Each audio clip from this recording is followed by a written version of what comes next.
I hope you had a very Merry Christmas indeed, and that you have had a Happy New Year in front of you. That, I used the past tense there, never mind that. I hope you appreciated the glorious ringing of that bell down there. For reasons of national security, I can't tell you exactly why or we have that bell or what it is, but if you speak to me afterwards, I will tell you, and let me tell you, it is glorious. So seriously, talk to me afterwards, because there's quite a story behind that bell.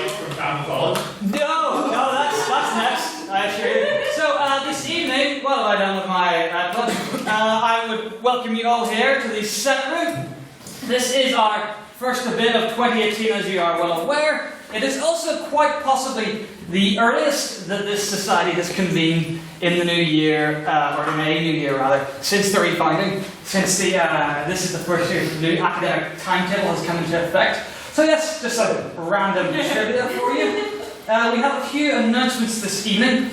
Let's see, where are they? Oh no, I can't connect to Wi-Fi. I'm not getting it. Right, so on the top of my head, just a few quick reintroductions. Council, can you stand up and give us a wave? We've got Mr. Peter Dunn, Secretary down there, Mr. Matthew Bradley, Tech Officer over there, Mr.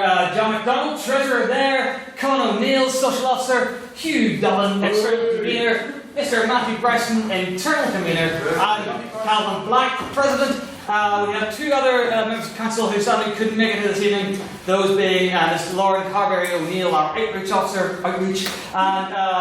Liliana Better, our Training Officer. So we're not all men? No, you'll be glad to hear. You had to do attention to that, didn't you? So, yes, as you might have picked up there, most of you know already, most of you are returning members, but yes, we are the people who get in contact with queries or whatnot, and it's also, I absolutely do not want to get into this now. So if anybody brings this up in private members' questions or press's questions, I will blatantly ignore you. But just to bear in mind that, there's an AGM for the society on the horizon. So, if you're interested in standing, be aware of the positions that are available to you.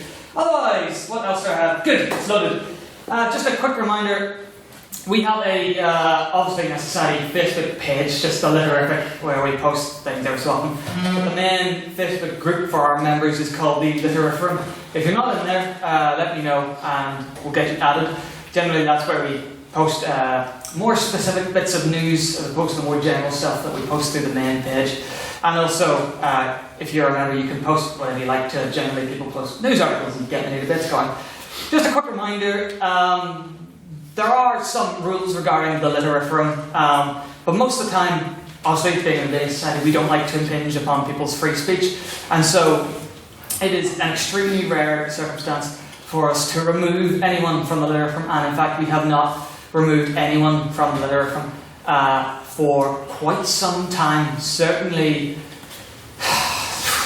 several months. I can't think of a concrete example.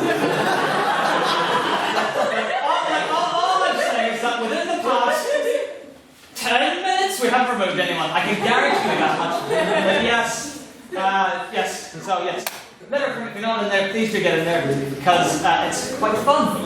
Otherwise, some of the reminders about things that you already know, all some new stuff. So we have our event plan for the semester is partially out in the form of our ordinary meetings turn card. As hopefully all of you will have seen by now, we have 12 ordinary meetings scheduled for this semester, including this one, every Thursday from now until about mid-March when Easter break kicks in, and then after Easter we have one more, hopefully to be our big finisher. This House believes the Republic of Ireland has sold out Northern Ireland. If any of you are interested in speaking at any of those, Mr. Matthew Bryson is the man to get in contact with, or myself. Anything you want to say for Bryson? There are places available for pretty much all of them. I will say that I believe at the moment all the opposition places for the Israel debate I believe are taken. Yes. I think we're trying to stick more to 3v3 debates this semester because, as you may have noticed last time, we did a lot of 4v4s, which is good in a way because it lets more people speak, but it means that the audience doesn't have as much time for questions. So we may well end up bumping one more slot onto the Israel debate to make it 44, but at this moment in time, all those are taken. But otherwise, I believe there's spaces available for every debate on each side.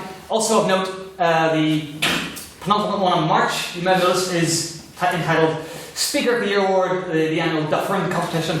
The annual Duffering competition is for Speaker of the Year, Queen's Orators, and sometimes known. And if you're interested in that, you may as well just sign up now, because the motion for that doesn't get released until 15 minutes before the meeting, because it's done British parliamentary style. So yes, that should be interesting indeed. Otherwise, we have a number of special events planned throughout the semester. Some are still in the very early development stages. Some we're looking for just dates and times at work. But for a few, we're quite far on. One that we really want to do this semester, ideally within this month and within the next 2-3 weeks, definitely before the end of January, is a film night. Just because it's a nice social thing that, frankly, doesn't involve drinking, which, as some of you will appreciate, I know I certainly do. But we have. I like my tea. That's all I'll say. But yes, we have tried to put film nights on the past before, and they haven't been overwhelmingly successful, let's say. So, in the interest of trying to avoid that, sometime tonight or tomorrow, a poll will go up in the letter from with all the dates for the next 2 weeks or so, and if everybody could vote on the dates that work best for them, it'll be in the evening, it'll be free. The film will be Dead Poets Society, which if you've seen, you know is great. You can see Mr. O'Neill nodding. If you haven't seen, it is fantastic.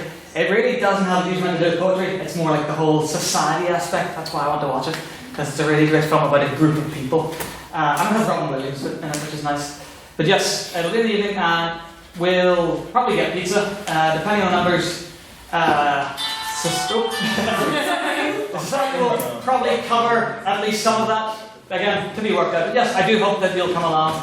Be a nice, informal reminder of who we all are, which is always good. Otherwise, this is a very big thing. So yeah, I'm trying not to be too buffoonish to keep your attention. We really, as you might remember from last semester, we voted on a charity to support throughout the year. Now, the society has never really engaged in any charitable act before, simply because we're still fairly new. I know how that sounded. We're still fairly new, and frankly, we need to focus on actual society things before helping external people. But we still do want to try and raise some money for this semester. So instead of doing a bunch of little events to raise money, we're focusing on one big one. I am not sitting in that chair. Don't make sense. No. I want no one. No, Mr. Don. I was trying to give a serious announcement. So yeah, we're focusing on one big charity, and the idea is that it will be a charity filibuster event. So just to briefly inform you, and this will be talked about later, this is just a brief introduction. In American politics, they have this idea of a filibuster, whereby when a member of the Senate takes the floor, as long as they continue to talk and hold the floor, they can't be forced to sit down by anyone. So there have been times in the past when a single person has stood up for 26 hours and just spoken straight out in order to block the passage of a bill and things like that. So the idea is similar to a marathon with regards to this event. Dragon Slayers put on a 24-hour gaming marathon every couple of months. They allow other societies to cooperate with them. So we will have a room in the union for 24 hours one weekend, and the idea is to have at all times at least only one person speaking. Obviously, it doesn't have to be the same person for 24 hours, and switch out. But yes, so for 24 hours, there'll be someone speaking. It can be on any topic at all. It can be for as little as half an hour, it can be as much as 3 hours, whatever you want. And the idea, like I said, is a marathon. Hopefully, if a decent amount of people can do it, it'll be a case of, hey, I'm speaking for 3 hours on Saturday between the hours of 10 and 1. Please, give me a couple of quid for this, and it all goes to. What was Mr. Dunn, what charity did we decide to support in the end? You see, I don't remember either, but always playing the present. Someone knows. We'll find out at some point. Yes. Shelter and I. So yes, we will, like I said, I'll talk to you more about this later. Ladies and gentlemen, you're far too enthusiastic. Hang on just a moment. Well, very simple. Just bear in mind, if you're interested in it, it would be really great for you to get involved and help us raise a bit of money for charity. And it should be quite a unique experience. I think it's the reason why we're doing it is because it's a charity experience that really only we, as the debating society, have the remit to engage in. Very briefly, Miss Campbell. So are you allowed to just like, okay. Are you allowed to just like speak or whatever topic, or are you allowed to read out a book? Or Oh yes, you can do literally whatever you want. If you want to, we might try and put on like a mini debate for a little bit of time, but you can literally read from a book, you could read a famous speech, you could give a dramatic rendition, you know, whatever. Pardon? I'm going to read the movie script. Oh, that's very good. I mean, you can do that, and Mr. Bradley can read out his Doctor Who manuscript that he's working on. And he will have finished by that time. The funny thing is, that's one of the least depressing things about me. But yes, like I said, there'll be more details. We've got to hammer out a few things, but I hope you'll get involved, and it should be good fun for those who do. Two hopefully quick things. I'll switch the order around here. So our schools comp is not too far away. It's about February 21st or something like that. Again, it's a while off, so I'll get the exact date to you later. But the point is that our schools comp is quite a good event, an important event for us. It was only started a few years ago, where we reach out to schools, from across Northern Ireland, and we invite kids between 16 and 8-year-olds to come to this competition. It's basically the Queen's debating competition for people between 16 and 18. It's happening again this year. We have a good number of schools involved. I think it's like 21 or 22. I think quite a few of those teams, or quite a few of those schools are sending multiple teams. So there'll be quite a lot of people there. It's hope to be quite successful. However, we do need help from the ordinary membership, specifically in terms of judging. We definitely need judges to volunteer and help out with that. Don't be alarmed by if that sounds hard or scary or whatnot. As Mr. Bradley, Mr. Bryson and Mr. Hogan, who's here, can attest, because they were the judges at the Godkin, we have like a simple piece of paper that has boxes that say, this is an area you need to mark on, these are the good things, these are the bad things, give it a score from 1 to 10 or whatnot, and that's that. So yes, once again, if you get involved, the society will remember, we'll figure out some way to make it worth your time. At the very least, there'll be free food and whatnot. So it would be great if you could help us out with that, because we can't, the council physically can't run that by ourselves. And the last thing, which I believe I'll be passing over to Mr. Dublin, is I am very pleased to announce, as will Mr. Dublin be, I'm sure, the return of the Queen's IV. So this is only the third since the refounding IV. I don't believe we've had one due to scheduling since 2016. Yeah, I think. So it'll be good to sit back. Debaters from all across Ireland and the UK come to this. There's generally about 100 or so people. And even we've had in the past couple of years people from, I think, the Netherlands and Singapore, I think, have come. So yes, Mr. Dublin, if you'd like to give the members some extra details. The QUB IV is the largest debating competition in Northern Ireland because it's the only one.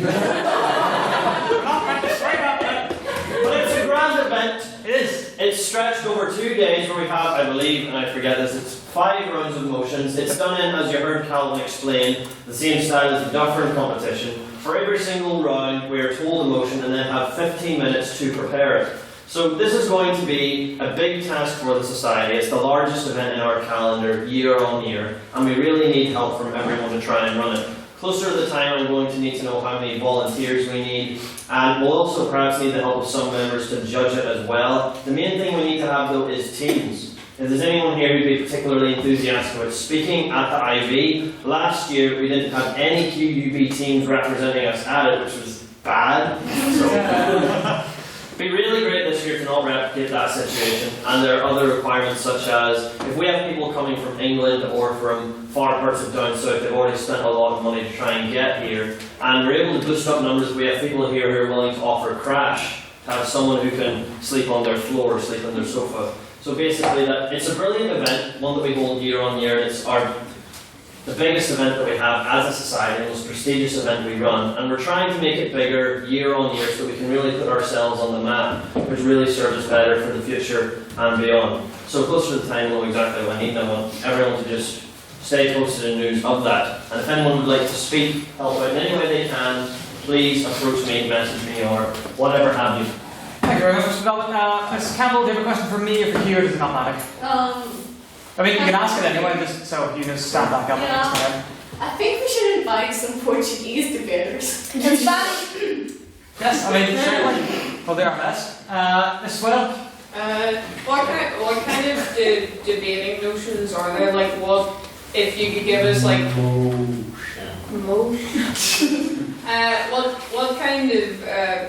what kind of like notion are there? Mr. Or actually, Like I can answer examples. this. yes, do you know anyone from last year? Off the top of your head, it's just what I was thinking. Well, no, but I will say this, is that it's not really good for us to try and say that because we don't decide the motions.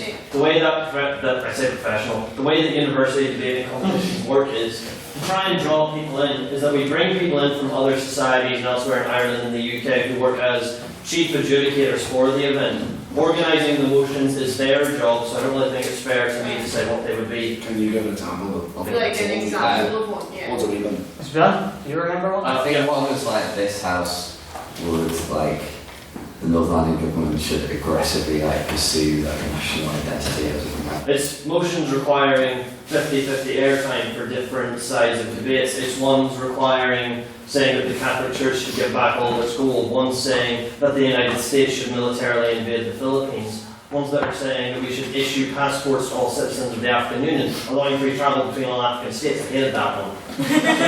It covers such a wide array of topics but that's an idea of the sort of things they ask. Probably more complicated than the kinds of ideas and motions we get here. Briefly, Ms. Campbell. No, I just want to ask some trivia. Is that the World's Debating was recently held in Mexico, Yes. and one of the motions which you certainly both see in the Queen's ID was proposing changing standards for self-defense for US police officers in excessive force cases. So never be asked anything like that. Yes, the thing about IB motions, and Mr. Dobbin can correct me here, is that because they're not given out more than 15 minutes beforehand, they don't need to fit on a term card, so they tend to be quite wordy. Is that fair to say, Mr. Dobbin? Yes. We're not really about to take questions or announcements, but yes. It's not really well, more it's like it's not all entirely like governmenty thing. Like I did one in UCD and it was Yeah. like this has to raise hip hop promotes violence. So it was like, oh, the pimple butterfly, I guess, and then just set up and If anybody is interested in more concrete answers, I'll be able to call up a list of what we had last year afterwards. So speaking of To be fair, like, well, but to be fair, you have this campaign that's called slow, no, like the slide, how do you call it in English? The thing that you put before the context slide. That's what you're getting at? Yeah, that's like if the motion is too I don't know what's this, well, if the motion is too complicated or if they talk about a specific issue, they put like a motion slide Yeah.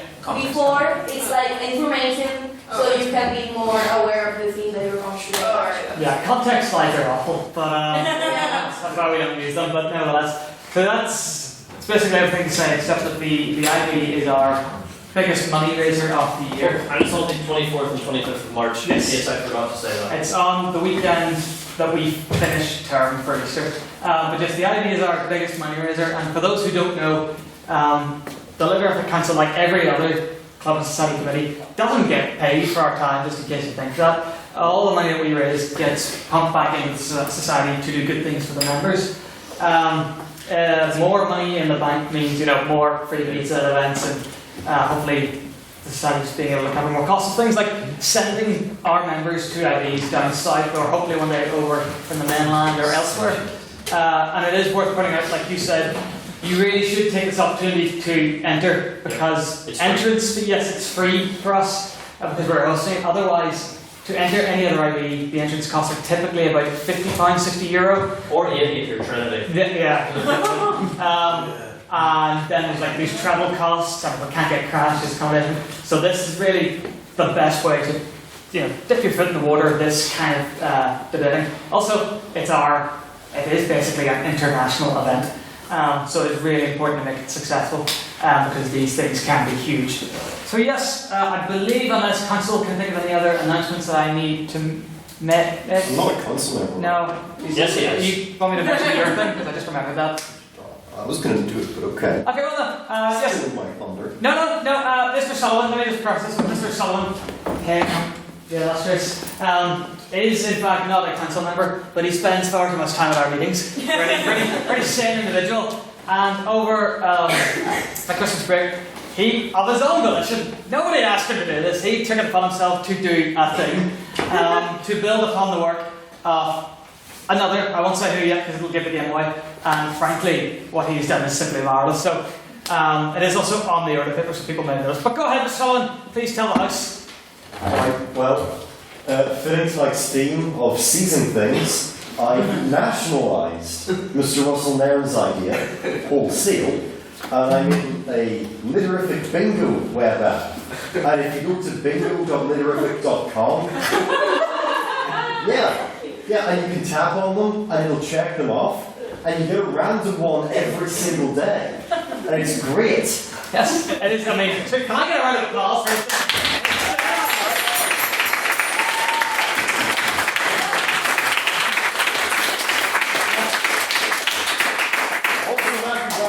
Graphics design. That's him too.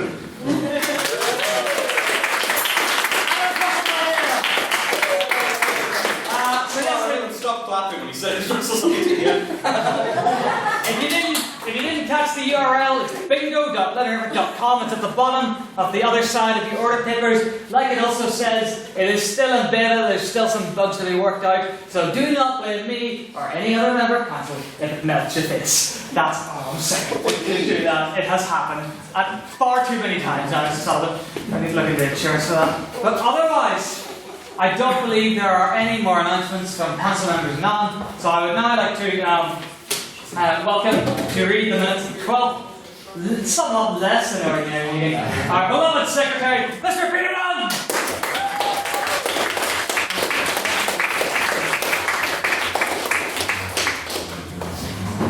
Good evening, everybody.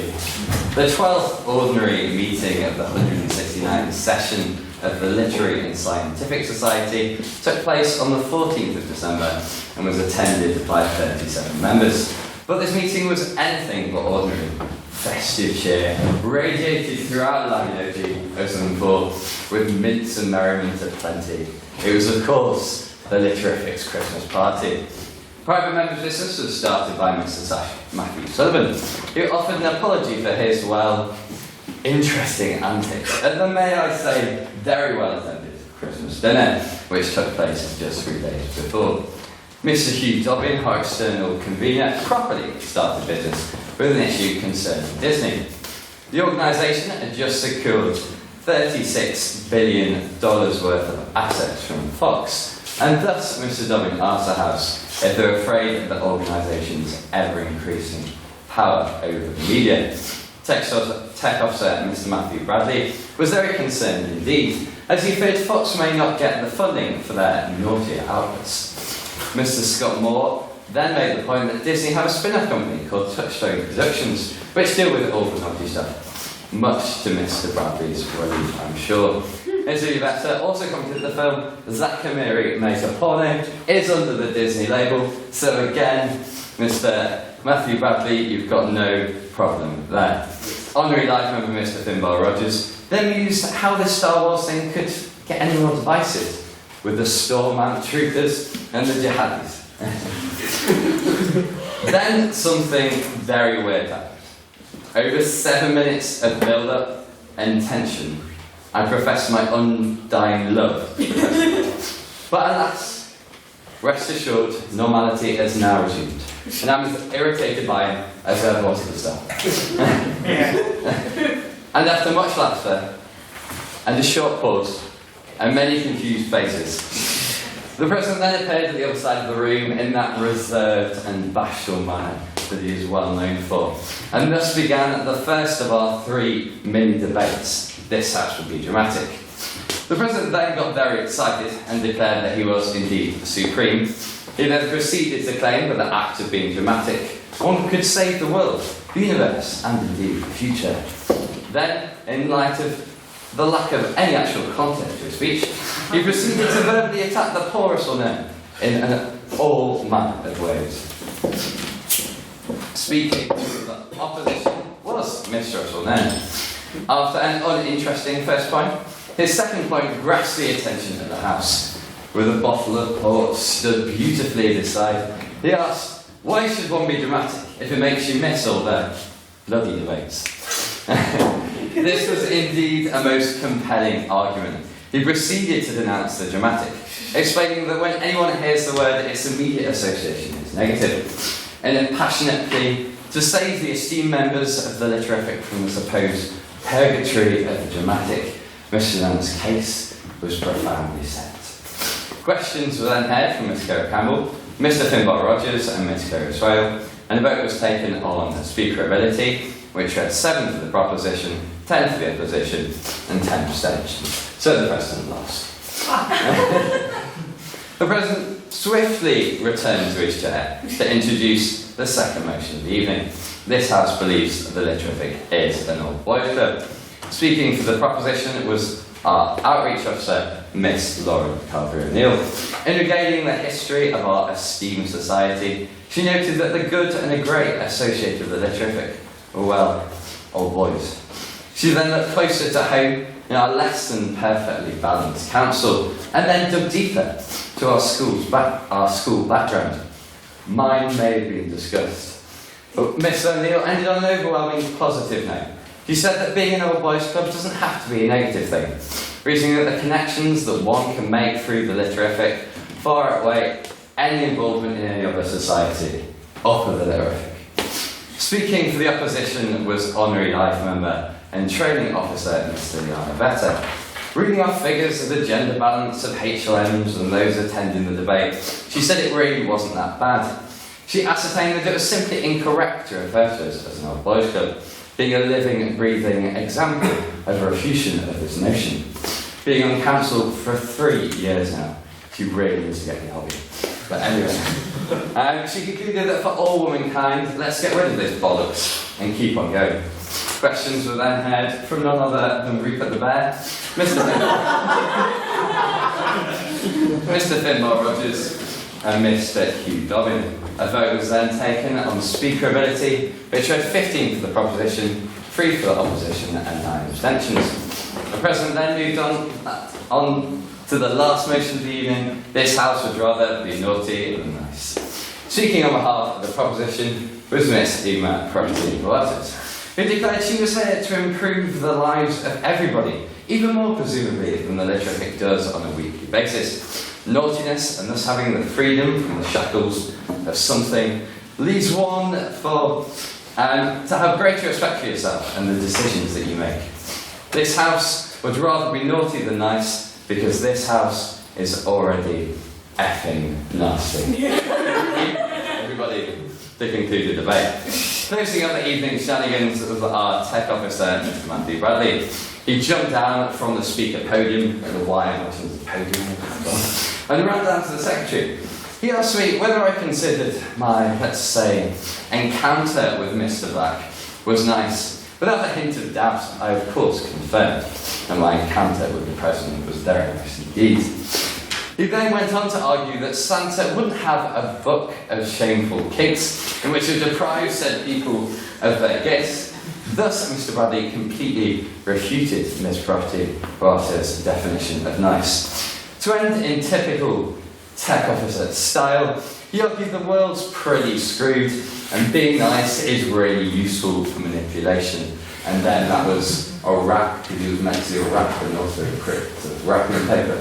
So fun. Questions were then heard from Maria McQuillan, Mr. Hugh Dobbin, and Mr. Levetta. A vote was taken on speakerability, which read 7 for the proposition, 10 for the opposition, and 7 abstentions. And although much more merriment took place, thus ended the Litterific Christmas Party 2017. May I take the minutes as read? Aye.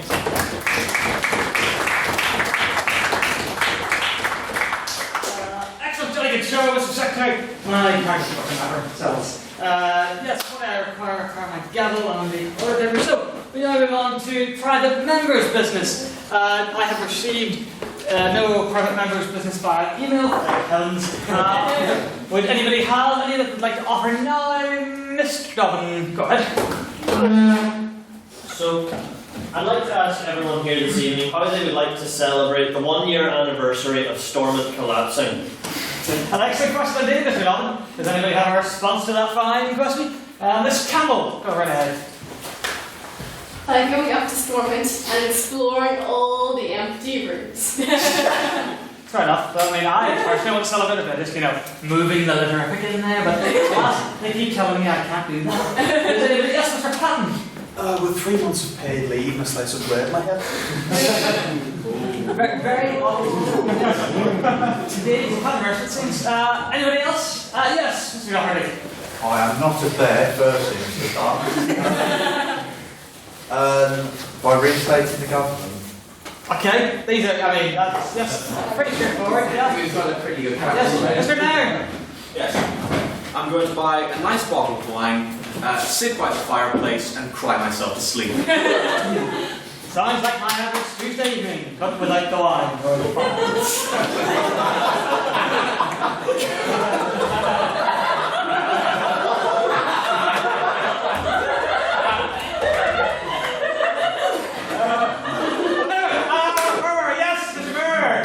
By having this House elect the Litter-Ethic Provisional Government. There we go! Like occupying Stormont. Yes!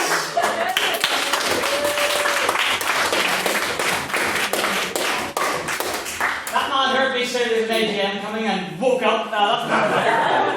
Anybody else have any points? Yes, good sir. Not really much new. They didn't really do much to begin with. Anyone else? Yes, Mr. Glasgow. Just on a serious note, it is actually. 20 years after the Good Friday Agreement, and we reached peace that our main two parties can't work together for the benefit of everyone. Always one. Miss Campbell. I'd like to follow that serious note by just saying that since Stormont isn't active right now, it's actually really easy to book rooms at Stormont. I did it today. It's super easy. Just do it, guys. Tempting. Anybody else have any points? Going once? Going twice? Gone! Are there any other items of private members' business? Yes, Mr. McSparren. Well, technically this is last week's news, but I'm sure as we're all aware, a book came out, Fire and Fury, regarding the current President of the United States, Mr. Donald something Trump. And I think what we should say is Steve Bannon's fired from Breitbart News. Now, has Mr. Trump proven that nothing will stick to him, and is he untouchable, or is he really on thin ice right now? Yeah, I would say that's a very topical question, but I feel like it's just going to be topical for the next 3 years. That one's never going to go in style. Yes, Mr. O'Neill. Thank you, Mr. President. I think it's not that he's untouchable, I think it's that he's unmemeable. He's literally by default and in his own volition created such a culture of mudslinging that basically nothing sticks to anyone anymore, and the idea of fake news, even whenever it's true, is still fake. And so he's nearly infallible in ways to public criticism, and we're seeing that. Thank you very much, Mr. O'Neill. Mr. Doherty. I don't think he's untouchable for the simple fact that the US is facing a government shutdown, which shows a failure of both houses of Congress and of the President to actually sort out a proper budget. Fair enough, thank you very much, Mr. Doherty. Ms. Swell? Well, you have to think of it this way as well. He's not going to be a president forever. Is at the end of the day, I know we're not far into it, unfortunately, but after 3 years, there's going to be another election, and his approval ratings have gone way down. And also another point, Trump is annoying. When my mother came into the living room and went, "There's a book and it bashes him so good." So yeah, Very good, Ms. Swell. Mr. Burr. I think it's just a matter of waiting for the Russian investigation to run its course, because as it stands, what has already come out is more damning than Watergate. So it's just a waiting game, really. Good point, Mr. Burr. Mr. Donovan. Trump's well-earned infallibility aside, if anyone goes and looks at the passages in the Fire and Fury book, I think it's clear to anyone that a lot of what's in that book is Mr. Wolf, who wrote it, jumping on the bandwagon of Trump hate. And I love to defend the man, obviously, because he's a genius, a very stable genius. But the book book itself was clearly written to jump on that bandwagon, and I would treat it as very sketchy, and that the evidence contained therein is not nearly as damning as it sounds due to the very questionable evidence contained within. But on another point, because we're going to talk for ages here, on the idea that there's been a culture of political mudslinging created, that's worth expanding upon more. Because as we've seen in the last week, that apparently now Mark Zuckerberg wants to run for president, and so does Oprah Winfrey. And the fact is that we now have that many personalities trying to step in to the idea of becoming a head of state. That's far more dangerous than anything contained in Fire and Fury. Very good. Very well said, Mr. Donovan. I will take a final point from someone who hasn't spoken before, so it'll be Mr. Kieran. Thank you. I would hold that Mr. Trump is not so much untouchable as he is intangible. I believe he may have died several years ago. Dealing with some sort of lingering malignant spirits. Possessing his hair, perhaps. That could well be the case. Thank you very much, Mr. Kieran. One final item of private member's business, if anybody has one. Mr. Nairn? Yes, this is a point from Mr. Sullivan. I wish to point out a serious flaw in your bingo design. We are aware of several bugs. But if you'd like to publicly shame them, then go right ahead. Yes. But no, it appears possible for the same point to appear twice. Yes. In fact, we've noted that it can appear up to 3 times, which leads me to believe it may be physically possible for the same point to appear in an entire row, which would be quite funny, I think. But yes, good naming and shaming, that's what we encourage here. It's not a bug, it's just a feature. A weird feature. Yes. Very curious. So yes, I believe that'll do it for the private member's business. Just before we move on to President's questions, I'd like to point out that, as you noticed at the beginning of announcements, we reintroduced council. This is Laurie Carver O'Neill, our Irish officer.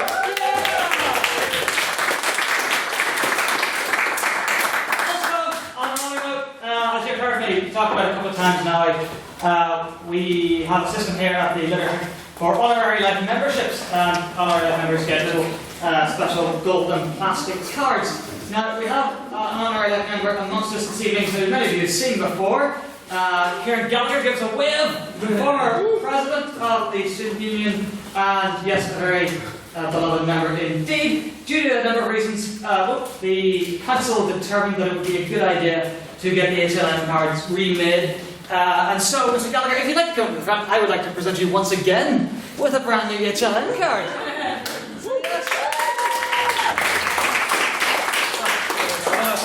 There we go.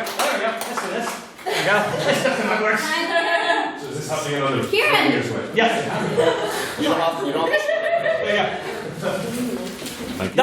And I've just been informed. Yes, first of all, congratulations. Your old card, you can hang on to it if you want, or you can give it back to me, and if I collect enough of them, then we'll deposit them in the library archives. Can I sell it? Okay, certainly try. Might go for anybody. Also, I have just been informed by our outreach officer that, as you can see over here, we are recording and live streaming the bit. Apparently, Miss Naomi Long in LA is listening, so I think we should all say hello. Hello! Hello! Thanks, thank you. Pleasure to make your acquaintance. Thank you very much. So yes, President's questions. Are there any President's questions? Oh, that's never a good sign. Mr. Sullivan, take it away. Mr. President, if you could be any revolutionary, which revolutionary would you be? Well, I think, Blas is slowly on a better he's not here, because I know at the very least I had one cheer from the audience. But I think, and if you'll pardon my tone deafness, I would have to be Alexander Hamilton! Oh, such a good musical. Anyone else? Mr. Nairn. Mr. President, I think this is a topic on the lips of every member of the House. What did you get for Christmas? Ooh. So, I am a cattle now for big presents and whatnot. However, I am also exceptionally broke. So I have spent. I spent, like August, I'd say, planting, planting subliminal messages into my parents' heads, and it's very basically guilting them as well. But I would quite often just say, hey, Mum, could you switch off the light? And hey, I was just wondering, I've been vaguely considering switching courses. And so my efforts were indeed rewarded, and I probably received the last present I will ever get for about the next 10 years, which was a glorious Nintendo Switch console. If the ladies and gentlemen and others of the house haven't seen them, they are quite remarkable. That's basically the only option. Also, Super Mario Odyssey is just my childhood come alive again here. It's so good. Yes, any other presents, questions? Oh, and if you have a Switch, give me your friend code, and we...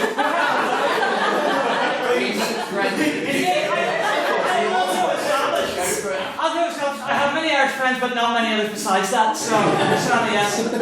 Typical Nintendo fashion, you can't actually do anything once you've added a friend, but that will come in a few years, I'm sure. Mr. Doherty. On Friday the 15th of December, you yelled Yippee-ki-yay to this society and saw the 1988 classic movie? I'm not sure exactly what, but... 88, Die Hard. Die Hard, the best Christmas film. Yeah. 2 days ago, you randomly tried to do something to me, I don't know what. But it got me thinking about that because we talked about that on that Friday. And so my question will you not be neutral, or you will be shamed by the entire society who knows all of the Die Hard sequels. What is the best Die Hard sequel? First of all, Mr. Doherty, I explicitly told you not to even reference Resign 2.0 until it was ready for release. Bad boy. But otherwise, it's got to be 2 in my mind, I'm afraid. Honestly, 4 and onwards just don't even qualify. 3 is good, yes, but 2 is... If 1 didn't exist, 2 would be a classic in and of its own right, in my opinion. It's just that because it's often compared to 1, it's not, because 1 is the eternal classic, really, but definitely 2. How can the same thing happen to the same man again on Christmas, or however exactly the line goes? Just brilliant. Mr. O'Donnell, I'm meant to conclude this now. So, you were... Stand up, Mr. Dublin. If we are to take a look behind Mr. Calvin Black there is a God-can-approved message that says Calvin smells. No, it's not. Unofficial addendum saying really good, and I would just like the entire house to be clear that the God-can-approved message is in fact that Calvin smells. I'm not sure there was really a question there that I was ever going to answer. Would you agree with that statement? No, you're wrong, Seamus, resign it, get out. And just to demonstrate how much I object to this, right? You ready? Yeah, you didn't see that coming, did you? I really hope I didn't break this. I'm crazy! I can't let the rest of it. All attention is watching, Calvin. I'm really glad that we don't video these. For the record, for the audio record, Mr. Dolan ran up, shoved me aside, knocked the board over, and then went around and slapped everybody in the face. That's definitely what happened. This candle to conclude. Can you top that? I'm kind of sad. Okay. Because Mr. Dolan stole my thunder. Ah. Because my question is, and it's a classic Kira Campbell question, I guess. I'm really specific. Okay, if you smell, what do you smell like? It's been bothering me.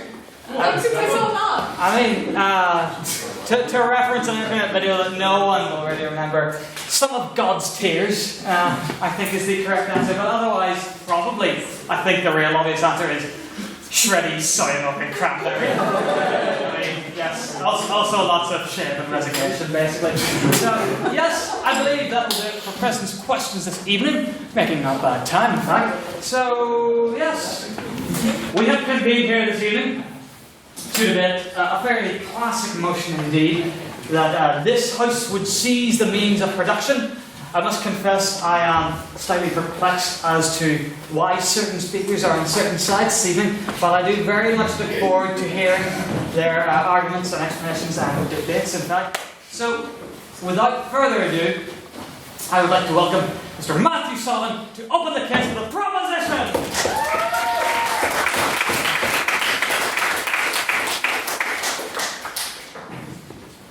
A spectre is haunting Europe. The spectre of communism. All of the powers of old capitalism have entered into a holy alliance to exorcise this spectre. Neoliberal and alt-rightists, Trump and Macron, American neo-Nazis and British elite spies. These agents of the old world are, however, merely vectors for the true disease. Yes, comrades, I tell you that capitalism is a disease, a malignant rot which corrupts the arts of man and slowly converts all those that it touches into parasites. From the day of our birth, we are infected with this disease and become ourselves parasites. Who here can say that they have not benefited from the stolen labour of those less privileged than themselves? Comments. That there is only one cure for this disease: capitalism. I'm a staunch believer in the benefits of democracy. But democracy has fallen. It too has been infected by the great disease, and so it has become corrupted. Our politicians have grown corrupt and bloated from the table scraps of the shadowy men behind the curtain. Even now, the Tories conspire to destroy our NHS and sell it off to their true masters. In a world where our laws are made by politicians whose careers depend on donations from anonymous millionaires, where the views of the proletariat have been twisted and deformed by the propaganda of the rich elite, where we merely exist under the illusion of freedom, we can no longer rely on our democracy. No. We call for an uprising. To this end, I am defining this motion as the idea that we, the people, must rise up in arms if we hope to achieve a truly fair and equal society, a society free and healthy, unshackled from the disease of capitalism. Miss Campbell. Okay, but if you cast away democracy aside for an uprising, isn't that meaning that you just lead into a tyrannical, authoritarian state? Here, here. We'll bring back the democracy.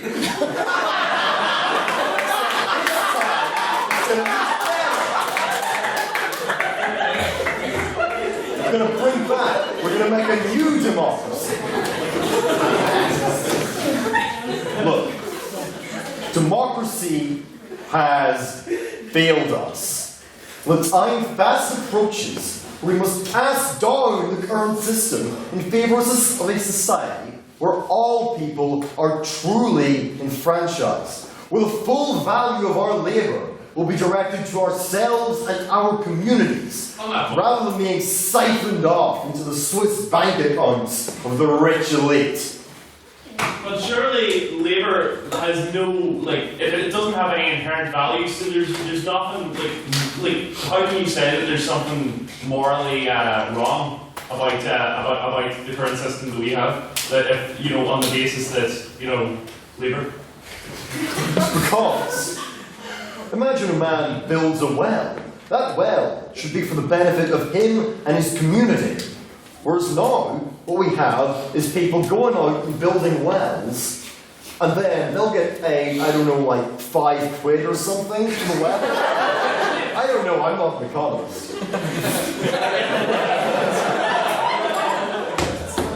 And all the value from that well, instead of going to the person who actually built it, goes to Nestle, and then the guy at the top of Nestle gets 99% of the value of this well. That's not fair. That guy didn't build that well. He don't deserve the well. Sure, why not? So, the guy that built this well, why would he build a well in the first place if he gets nothing from it? He doesn't get nothing from it. He gets good, clean water from it. And his entire community benefits from it. No. So, what it really comes down to is this. Who among you will join us in our crusade? Who among you will stand with me?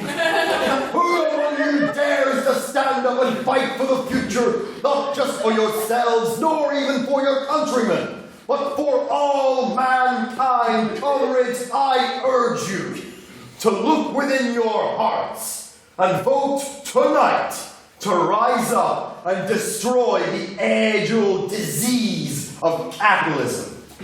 Thank you.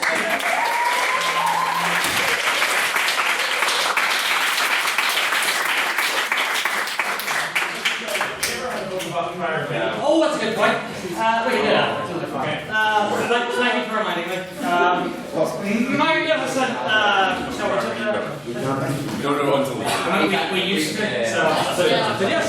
In any event, thank you very much again, Mr. Sullivan. I would now like to welcome the first speaker for the opposition, Social Officer Mr. Conor Neal.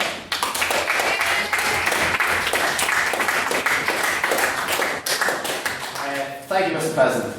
I'm going to start with a cheeky bit of irony by saying, comrades of the House, this House would not seize the means of production. This House would not illegally obtain what is not ours. This House would not subvert human liberty in order to impose an ideology. This side of the House regrets that 160 years on from its invention, we are still having to fight this ideology that has brought misery and suffering to the world. With response to the emotive and dramatic first speaker's opening, reminiscent, dare I say, maybe of some Soviet propaganda broadcast going through at the time, I think you can be clear for yourselves that what you heard, that it is what it is. It's emotive language without any sort of clear understanding of economics and things such as that. He said democracy has failed. I think democracy has succeeded. The idea that people can be stupid enough to vote for someone like Donald Trump shows that democracy is alive and well, whether it be a good thing or a bad thing. The core principle of socialism is that it elevates coercion over freedom. You'll hear from the proposition tonight elegant phrases such as ask the rich to pay more taxes, but let's just see what happens in their socialist societies when people decide that they don't want to be part of the scheme. Within the roses of their emotive language lies the nasty thorns of coercive force by the state, which history has shown that socialist governments have no hesitancy in using. Now we all accept that there are certain taxes that must be collected for roads and education, things such as... no, not yet. On matters of incarceration and justice. However, at all times we must tilt the balance as far as possible towards liberty and towards the freedom of the individual, a principle that only the free market can guarantee. On that point, yes, please. What about a system like socialism guarantees individual liberty? Thank you. I promise you I'll join mutualism in a sec, thank you. So, where were we? The great American economist and Nobel Prize winner Milton Friedman said, underlying most arguments against the free market is a lack of belief in freedom itself. What is always interesting in these debates, of which I have been a part of in many pubs up and down the length and breadth of this island, is the proposition's willingness to forget the past. So far, under any economic structure devised by human intelligence, none, apart from the free market, has provided as much material advancement for the people of this earth. No thank you.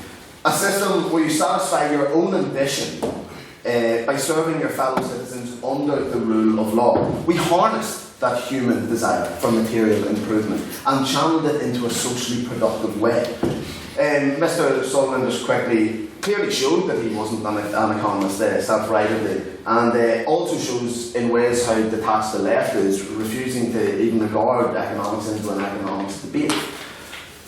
A system which has seen, free market, a system which has seen our standard of living spike to a point which only a few generations ago. It may have seen your standard of living spike. Your standard of living spike. the standard of living of those who deprive the others, who deprive the proletariat, who deprive those internationally who are doomed to suffer under capitalism? Thank you. Well, again, that's completely subjective as to whether you enslave people or not. But a nice comparative example is that now, in 2017, someone who lives just on benefits is better off than a working class family who lived in the 1930s in Britain. So if you're not going to compare advance and standard of living, you just can't compare it at all. On that point, no, that's fine. Thank you. So under any other system, the only way to improve yourself was to hold the reins of power or to be lucky enough to know someone who did. This third-party phantom menace in charge of all production, handing out the goodies to the populace rather than the people, freely exchanging goods and services, enriching both sides of the transaction. When I go to the bar, I may pay an extortionate amount for a pint of the black stuff, but I do so willingly, as I have benefited from the transaction. My liver may not have, but I have. And this is why not only does socialism fail in its promise to provide material advancement, but that it also makes us less free. Any amount of historical examples will back this up, and please indulge it and take your pick. The proposition, thank you Mr. Murr, may raise the idea of mutualism. The idea where someone who has spent months and years of their life working on a dream has to then share the profits with the people who work for them. Can you seriously imagine the scenario? You've thought of a brilliant idea, formulated in your mind, taken the risks, taken upon yourself the death and misfortune that awaits most startups in this world. And the state, once you succeed, makes you share your profits to your employers. And then, none of your employers have taken the risks to get the company to a profitable state. This childish argument, where the boss is the boss, so long as the company is failing. But as soon as the profits roll in, all the workers suddenly say and come and have their share. Absolute fantasy. It's nonsense. This idea would stifle entrepreneurialism, lead to less startups, less companies, less productivity, creating less tax collection, and ending up with lower and lower standards of living. And if you do hear this argument from the proposition, I beg you to dismiss it on those grounds. Finally, I believe, I had the pleasure of finishing Animal Farm, George Orwell. I would definitely advise on reading it. That's not really what I'm about to say, but definitely no. Another myth you'll hear tonight is that socialists are the kinder, more humane of the two sides of the house. However, both socialism and capitalism are just economic matrices from which the individual can be greedy or charitable, gluttonous or conservative. We get these traits from our genes, from our maker, from Aladdin. But all we can do is remember that as this debate goes on, and we hear of human indecency that happens on both sides of the economic structures, we are what we are not based on a book in 1848 or based on an economic system set up and developed onwards from feudal times. Don't make the mistake of judging socialism as a perfected textbook theory, but then judging the free market by its necessarily imperfect outcomes. Judge like with like, and please find the alternative in the real world. I will conclude. The founding principles of socialism lie not in equality, but in coercion. We, on this side of the house, wish to raise the individual above the state, rather than the other way around. We wish to live in a free world of self-ownership, of autonomous decision-making, and of the individual pursuit of happiness. To seize the means of production will be to seize the freedom of the people. Vote for liberty and defeat this motion.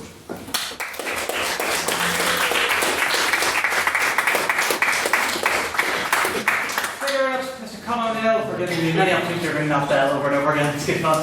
Before we move on, Mr. Doherty, could you possibly open those windows behind you? Yes, if any, something could possibly reach over that one. Thank you. Take this. Next, I'd like to welcome our experimental leader, Mr. Hugh Dolan, to continue the case of the proposition.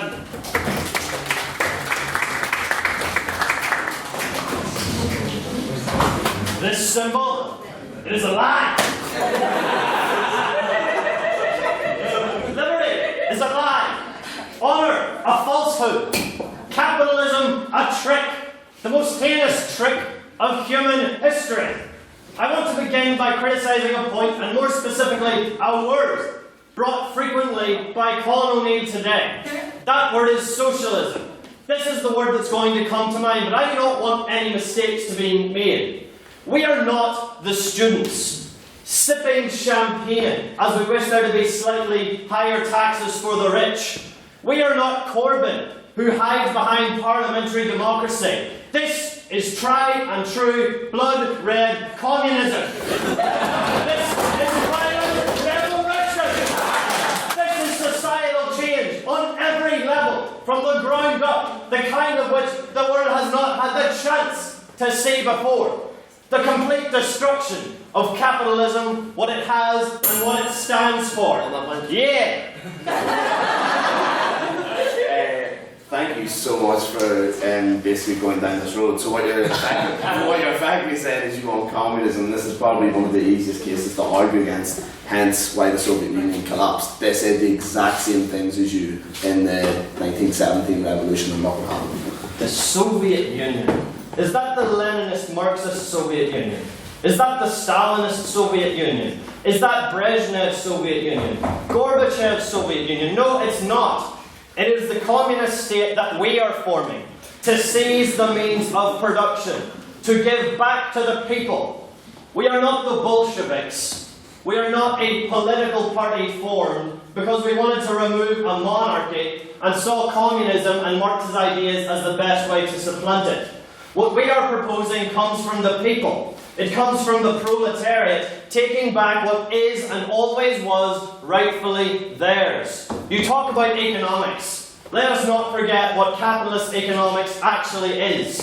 What it is a continuous, endless, and depriving cycle of taking away from the proletariat. What are their rights? What do they stand for? What do they mean? Under capitalism, they mean money.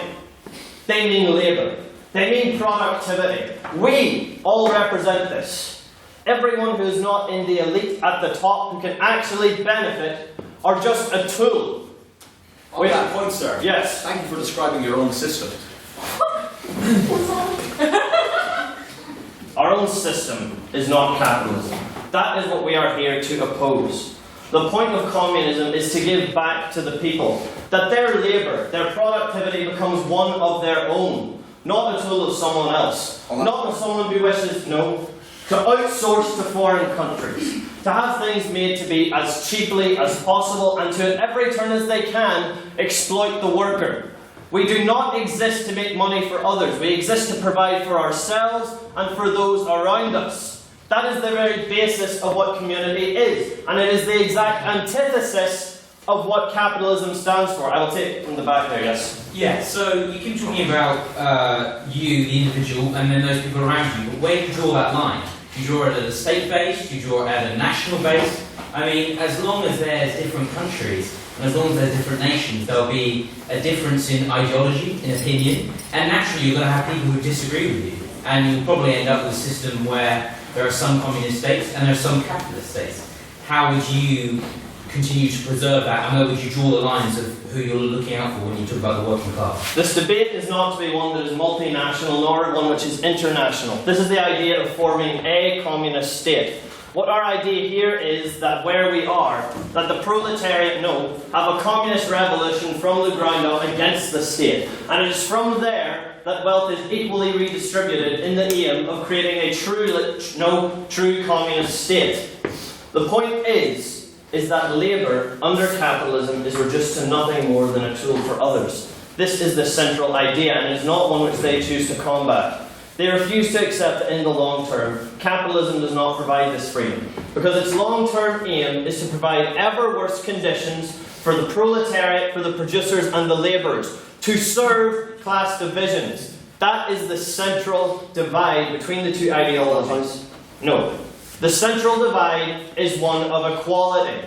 To have those who are equal and those who are less equal, those who are less equal, less equal, less equal, until we reach a point where we have to say, are all men created equal? And under capitalism, they are not. They are put in a position, in a society, with a family, with a community, with a nation, where they cannot see their full potential. This is what communism aims to correct.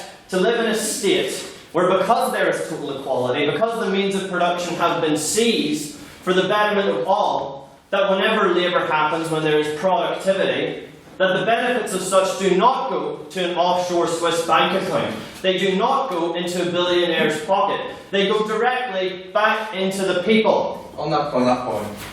I'll take from Mr. Glasgow. And how many millions of the people are you prepared to murder to achieve this objective? Because that seems to be... Those who oppose the glorious capitalist society! This is the central tenet! This is the idea! This is the tough pill to swallow, but it is the pill that must be swallowed. Socialism is not nice. It is red. It is violent. And it is coming! If we propose the motion today, then the elites, the metropolitans, the capitalists, the bankers, the beggars, it is all removed. There is an equal society left in its wake. Communism, we ignore these symbols. We ignore the dead truth of the world that we wish to forget. We ignore the world that is by the evil, of the evil, and for the evil, to make a world which is equal, which serves all, and which we can finally be the free people living under communism that we were always supposed to be. Thank you.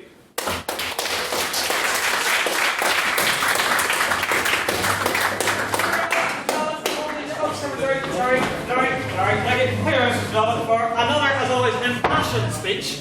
I would now like to welcome, to continue the case for the opposition, our illustrious treasurer, Mr. John MacDonald.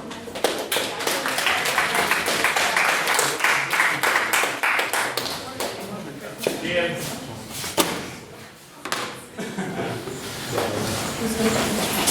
Right. Ladies and gentlemen, thank you very much for coming tonight. I'm going to read from this fabulous book that our first proposition quoted tonight, As Spectres Haunting Europe, the Spectre of Communism, written in 1848 and still being used today to uphold an ideology that has failed successively in the 160 years that it has been here. It has killed more people than have died through Nazism in World War II. What the proposition today talk about is equality. But as the immortal words of Margaret Thatcher once say, they would rather the poor poorer than the rich richer. They'd rather the gap be smaller and for everyone else to be worse off, so that there's no person in society that has a penny more than you. But if you have nothing, then you're all equal, but you're not. Because there's always someone at the top that's managing the decisions, that's managing everything, to a degree that means that you, as a person, must be equal.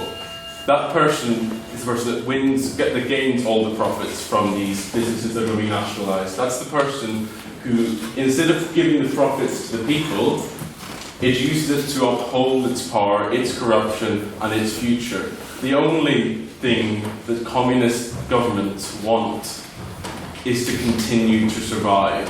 It's not about making things work for the poor. It's not about increasing living standards. It's ensuring that tomorrow the revolution isn't gone. That all those hundreds of millions of people dying in the name of communism throughout history, and many more that will take to have this revolution that the proposition wants tonight, that their death isn't in vain, but will be in vain. This illusion of freedom that the proposition talks about tonight, it's the death of entrepreneurship, it's the death of innovation. Go ahead, one of you. On your last point, how many millions of people die because the resources are not distributed properly?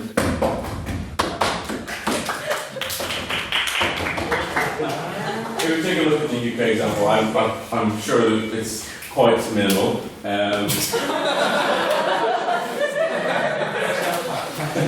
No, but we've got systems in place to ensure that people have minimum, have like welfare state, ensure that people have money to see themselves through at the end of the day, and to look about changing their future.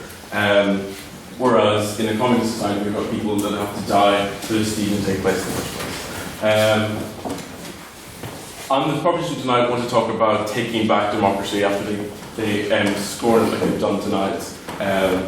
but it's just ridiculous. Wait. Go ahead. When we remain in a capitalist society, you criticise the fact that there's a lack of democracy in a communist society, but in a capitalist society there isn't a democracy as well, because it's all the people with the wealth who get into parliament, who get into Congress, and control the political light. I'm pretty sure that they probably said this 100 years ago and then Labour came to power. I'm pretty sure they said this 100 years ago and then other people, communists or left-wing politicians who are under this idea would never be in power in the first place do get in power. And it's because people collectively decided they want a bit different change, but they don't want a change that's so great that they have to have a revolution over it. But let's talk about the failings of nationalisation, which is the main topic I want to talk about tonight. Why nationalisation actually doesn't even work in society. It's because that we have there's two reasons. We've got a moral hazard for one, and we've got a principal-Asian problem. So the principal-Asian problem is where a government, for example, doesn't act in the best interests of the person they're managing.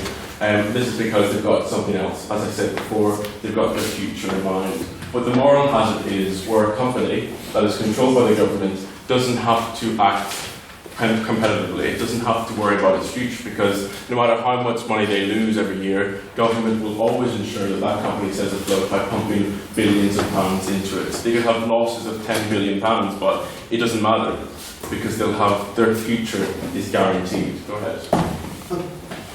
If under capitalism something that loses so much money should fail, then should we not have any banks anymore? Because I'm pretty sure they all collapsed and we still put billions into them. We can do it to them in the knowledge that it will all be paid back, and it is being paid back. Government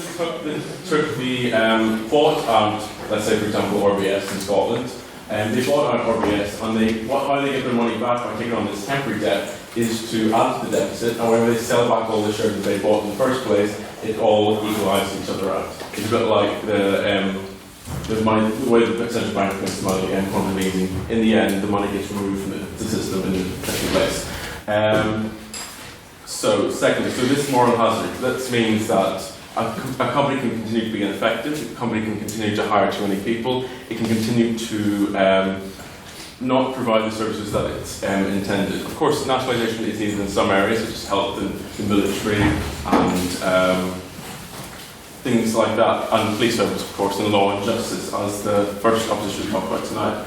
But it doesn't mean that every single business, when you look outside, when you walk past the Queen's Gates, every single business that you see lining up the parlour bar, the Woodworkers tonight, I think we're going to be going to, all those businesses, all those ideas that someone had to build this place will be gone. Because government in the first place wouldn't have even had to build in the first place. This book probably wouldn't be written in the format that it was today, because government would say, well, people don't really want books, people want something else, and they would use our central planning system to build whatever they want to build instead. So I implore you to vote against this motion tonight.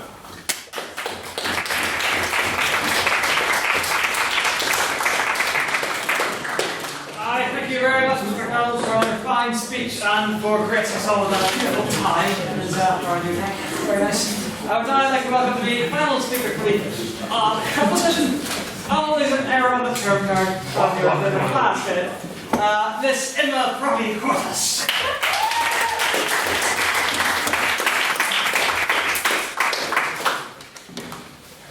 Okay, you have heard a lot like the word comrades, but I'm going to use it again anyway, so good evening fellows and comrades. So, tonight I'm here to sum up everything that the proposition has argued and also rebutting everything that the opposition has said, and finally explain the main reasons for this motion to pass and be approved. So, first of all, I'm going to explain what my fellows, my comrades, say during the debate, and quoting Matthew, capitalism is a disease that kills a lot of people around the world, and I'm going to go deep in that furthermore. It's infecting our democracy. Our laws are made by corruption, and that's why we want to make new ones and we want to change the system. So, you talk about a revolution that we want to make because we want to completely destruct the system. How? Capitalism is a cycle of taking away the workers' lives. And so, the central point of all of this, one second, it's a social sorry.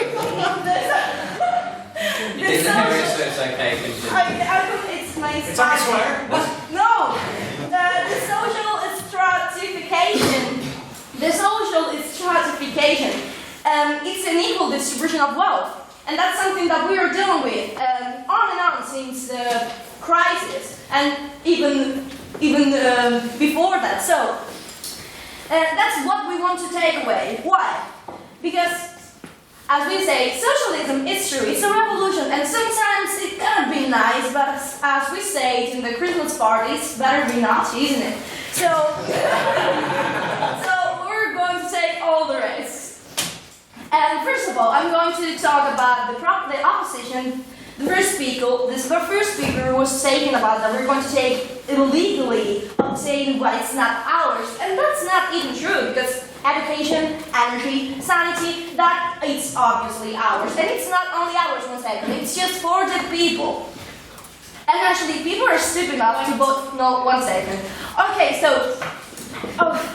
Okay. You say for the people, but what does that even mean? If you're defining it as the citizens of one nation, then that excludes all the immigrants and all the people who are still. Oh, come on. We're not talking about that. We want to make a state, a government that is social. You know, socialism, social, okay? So if we want socialism, we're going to take all the immigrants. Well, we don't know. I'm an immigrant, so if they want me, better be careful. So, the unequal distribution of wealth is that we're going to talk about. The gap between the rich and the poor, and actually that gap is growing up dramatically these years, and that's what we want to end. So, socialist governments have done nothing. Well, it's all thanks to the free market. Well, yeah. In Cuba, alphabetization. In Cuba, people could speak thanks to the education that was provided by the state. And we have the best. In South America, they have the best doctors in Cuba. So, no, one second. So, socialism equals to less freedom. That's not true. That's a false dichotomy. When we talk about socialism, we're talking about everything that I've said before. When we were talking about less freedom, we're talking about a dictatorship, and that's not something that we want to do. We just want to end the poorness around all the people. One second.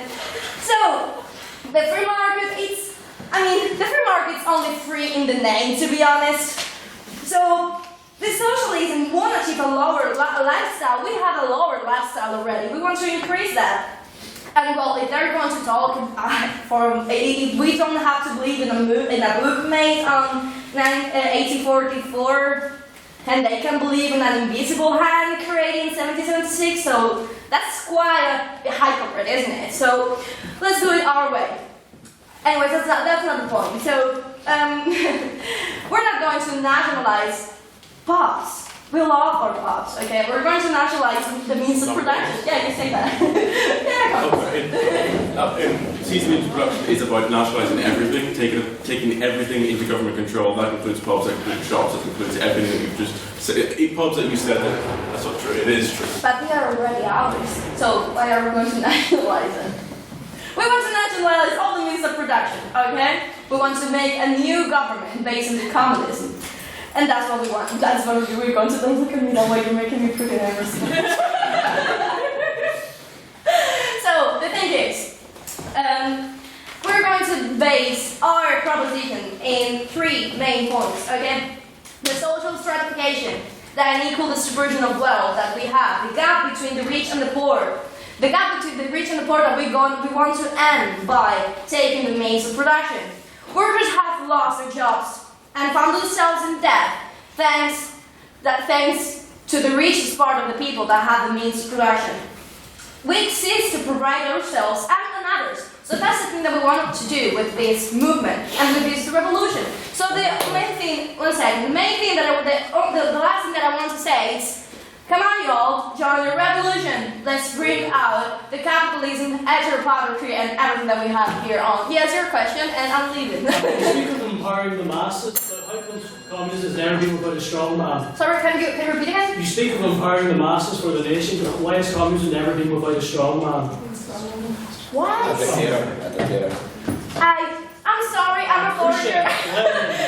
Khrushchev, Lenin, Mao, all these. Mao, yeah. Yes, all these men, communists, controlled their communist nations. Yeah, but that's This is empowering dictatorship. the But masses. that's what I'm saying. That's dictatorship. That's not a socialism system. It's not the same, okay? So that's the only thing that I'm going to say. We want revolution, we're going to make it, and it's not a dictatorship if we say so, right?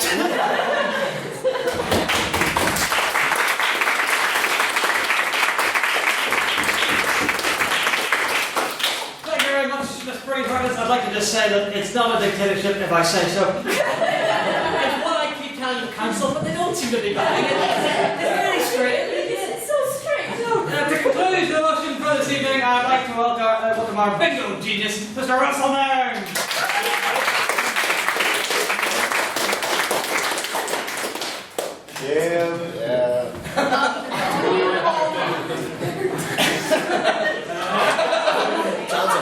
To quote Dr. Wilhelm Voigt from hit video game Metal Gear Rising Revenge.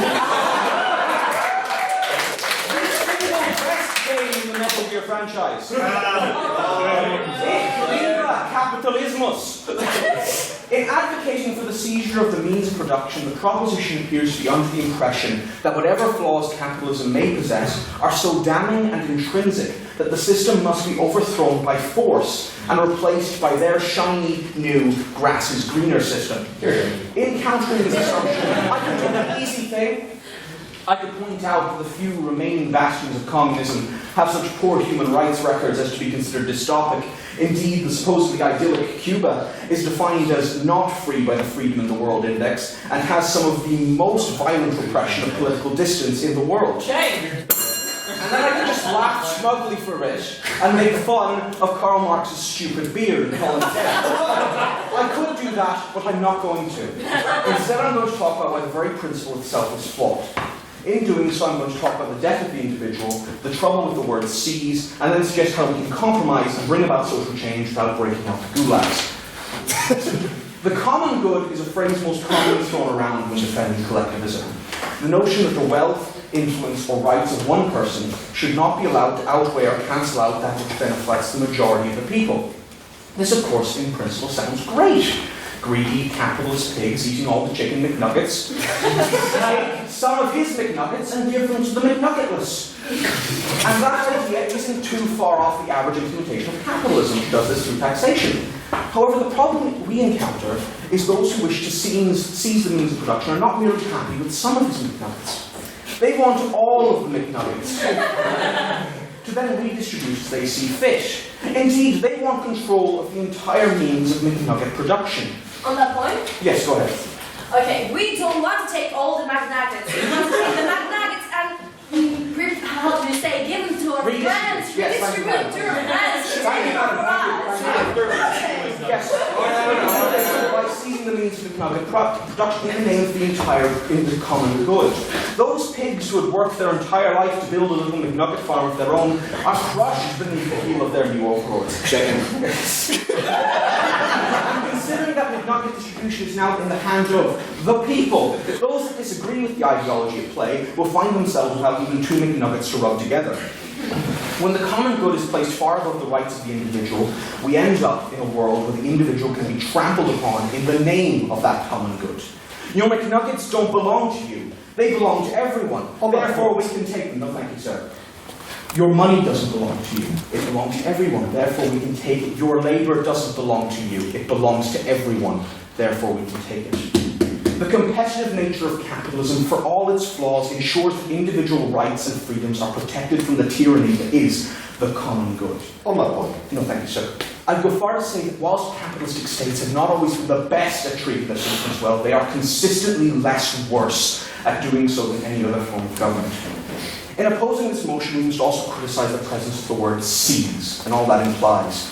The proposition do not desire to kindly request the means of production, or gently acquire the means of production. No, they want to seize it by force through a violent revolution. Yes. Any political end goal which bypasses established democratic processes to instead use violence as its vehicle is inherently flawed. It pushes forward the strong sentiment that might makes right, and that only force can bring about substantive political change. Which governments consistently reiterate, often in the form of a hammer and sickle to the fingernails. This is very common to political dissidents. I suppose the true issue is that the main tenets of communism go against the basic competitive human nature, and as such it would be impossible for us to ever really see such a system effectively brought about as would require a thorough rewiring of the desires of every human being on the planet, something communists are quite fond of. The inherent centralization of communist government is also one of the most terrifying aspects. By its nature, it has its finger in literally every pie. And as such, it's impossible to speak out against a communist government without finding oneself labelled as a divider who is a threat to that age-old mantra, the common good. Now, John briefly touched upon this in answering the POI, but I fully understand and sympathise with the concerns expressed by those who want a seizure of the means of production. They see injustice in society and they want a way to fix it. However, in reality, by seizing the means of production, we would be welcoming an oppressive ideology that would crush our individualities beneath its heel, whilst under our current capitalistic form of government, we already have methods in place to help people out.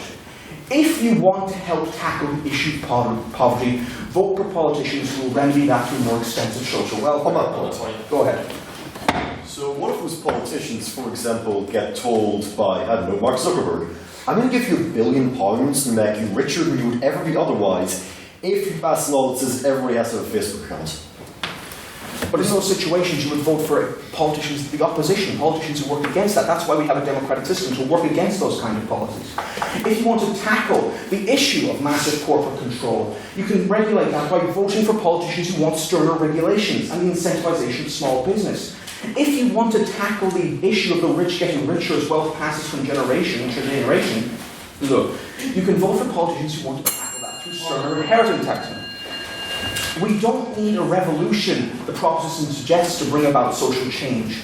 We can work for any sort of social change within the current system that you want to see. Finally, in doing my capitalistic duty, a quick word from our sponsor. This debate was made possible by Audible.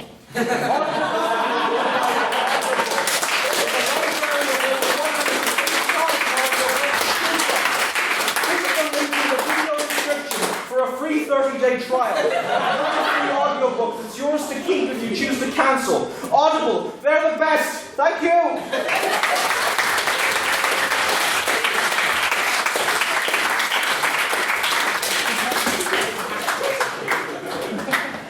Brilliant as ever, Mr. Neg. Thank you guys. And now, just before we move on to the questions on the floor, I would ask you all to cast your minds back to the distant time of about 15 minutes ago, before you had heard anything at all from these speakers, as we will now have a quick vote on prior opinion. Because this shouldn't be that hard. Just what did you think when you came in the room? Which side were you leaning towards? Of course, later on we'll have the binding vote. But quickly, could all those who initially, when they walked in the door, supported the idea that this House would seize the means of production, please raise your hand and say aye. Aye. Keep them up so I can count. 5, 6, 7, 8, 9, 10, 11, 12, 13, 14, 16,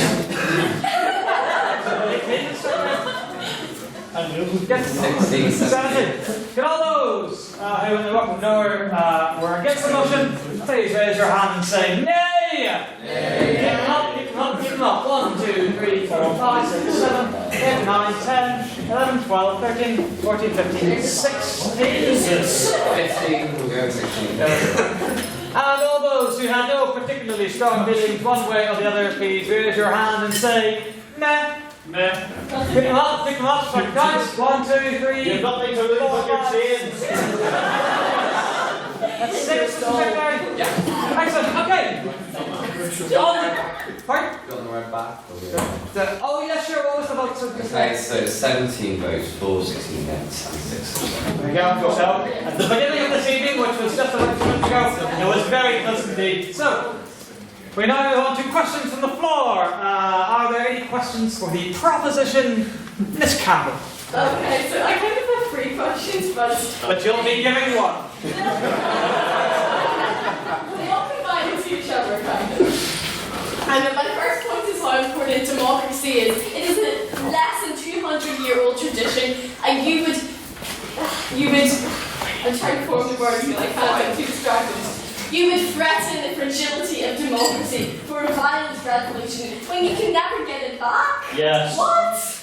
Okay, my second point is how you wanted, or you said this at least, that you would have a communist state within one country. But the problem is that capitalism has gone global. It is a global thing for the obviously named globalization. Revolution How spreads. are you going to Revolution spreads. destroy capitalism in one country? And here's the point.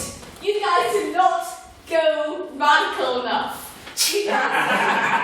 You guys don't know the true cause of this haunting today's world, and it wasn't haunting it when Marx wrote his book. It is nation states. The cause of everything that's wrong in this world, because capitalism has gone global, they can no longer regulate businesses within their own nation, and so democracy within nation states are being threatened. So we need a European Federation. Mr. Sullivan to respond. On your first point about democracy, I am a strong believer in democracy, just as I'm a strong believer in communism. And while I agree that communism can and has in the past been corrupted and twisted into what we see in China today and Russia 30 years ago, democracy today has been twisted and corrupted. Here, here. Right now, it's not the people who choose who goes in power. As Mr. Nairn says, oh yes, you can vote for whoever you want. It's just the people who are advertised to are the ones who've gotten donations from the rich people. There's no one who's going to, oh, I don't have very much, but I'm going to get into politics. It doesn't happen, because if you don't kowtow to the shadowy elite, you're not going to get anywhere. No one's going to know about you. You'll be silenced. On your second point, about how capitalism's gone global and we're only going to have socialism in one state, I actually agree with you there. Which is why, when the provisional government has finally crushed all opposition here, we shall expand. First, down south, or up north, depending on where we start. Then to the mainland. Then, once we've conquered the entirety of the old world, we shall move to the new. And the entire world shall be a single, stateless society once the provisional government has disbanded itself in favour of a series of people's Soviets. And then I'll swoop in and take control on behalf of the lyric. It'll be great! For the opposition, who would like to respond? Mr. O'Neill! Yeah, I love it, which is great. It's dramatic. It doesn't really matter, but with regard to dictatorships, as you said, they have to end dictatorships. It was raised earlier because they're afraid of people. They're afraid of democracy. They're afraid of people having their say as to something against which I believe in. That's why they all did that in dictatorships. Cuba was mentioned. I'm just going to throw a few in there. Cuba was mentioned. Cuba's not good. I was there. It's communism failed. Didn't do too well. Nice people, not really good for the society. Another thing that was mentioned that actually always gets overseen is the fact that the October revolutions overthrew the monarchy. That's absolutely false. It was the bourgeois February risings that actually overthrew them, and it was actually a midnight putsch by Lenin and the boys in October that overthrew them. So the idea that they overtook the monarchy is bold to say the least. And finally, if I may, because I personally like to put this to bed, the feelings of 08 wasn't necessarily capitalism, but by over-regulation of the banks. They let the banks get so big that they couldn't fail and so had to bail them out. If you actually think about socialist language, the ideas of a bailout, that aligns with the left. Under a real capitalist or free market system, we would have allowed the banks to fail. We would like for there to be multiple banks all holding up the system. The Lehman Brothers had something like a third of the US economy in one bank, and so whenever they failed, they had to be bailed out or everyone would have lost. That is not capitalism. That's just a horrible regulatory centre-left system of bailouts, which has now affected us for about 30 or 40 years, and so it's something that you might want to think about whenever you think about the 08 crash. Thank you, Mr. O'Neill. Are there now any questions for the opposition? Wow, okay. Mr. McStarn. You talk about communism, I believe these two speakers here, killing innovation. Yet, was it not a communist state, the Soviet Union, who put the first man and woman in space? Now, in my opinion, that is a very epitome of innovation, to reach the stars, for want of a better phrase, in that manner. So I do not believe communism kills innovation. I believe it can be used to enhance it. Thank you very much, Mr. McStarn. Who from the op would like to respond? Mr. Nairn.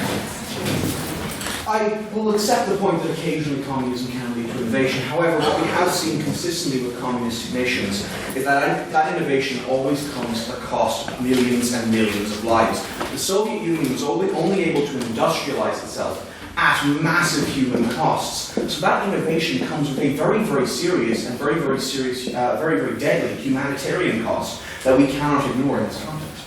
Thank you very much, Mr. Nairn. Who from the prop would care to respond? Mr. Donovan. The Soviet Union's failings often came from the fact that the United States actively spent the majority of a century trying to kill it. Now, on the term of innovation, there's something that must be mentioned here, and that is fully automated luxury gay space communism.